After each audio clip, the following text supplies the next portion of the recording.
Hello friends, तो कैसे हैं आप लोग। स्वागत है आप लोगों को अपना YouTube channel love format rate में। तो हम आशा करते हैं कि आप लोग अच्छे होंगे।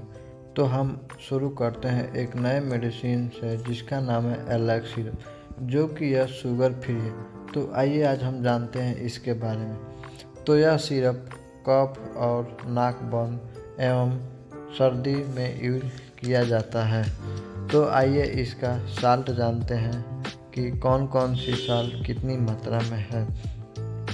पहला है डेक्सामेथासोन, दूसरा है हाइड्रोब्रोमाइड जो कि 10 mg में है, तीसरा है फिनेल्फ्रिन, चौथा है हाइड्रोक्लोराइड जो कि 5 mg में है, पांचवा है क्लोरोफेनिमेसमाइड और इसका मैन्युफैक्चरिंग कंपनी है ग्लेनमार्क।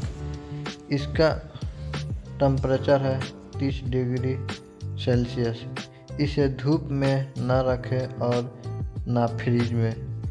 इसको नॉर्मल रूम के टेम्परेचर में रखें। इसका डोज है एडल्ट के लिए 10 ml और बच्चे के लिए 5 ml, जो कि बच्चा 10 से 15 साल के बीच में हो।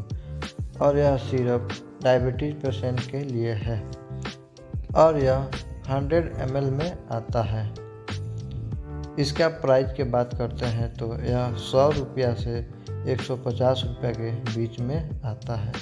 और इसका साइड इफ़ेक्ट है उल्टी होना, हेडेक, चक्कर आना, दस्त, मिचलन, सर्दी खांसी इत्यादि। कोई भी दवा लेने से पहले अपने डॉक्टर का सलाह ज़रूर लें। और यह सिरप लेने से थोड़ा बहुत नींद आए तो घबराएं नहीं, क्योंकि इस सिरप में अल्कोहल की मात्रा होती है। धन्यवाद। अभी तक मेरे चैनल को सब्सक्राइब नहीं किया तो सब्सक्राइब कर दें, साथ में बेल आइकन को भी प्रेस कर दें ताकि हमारे नए वीडियो जल्द से जल्द आपके पास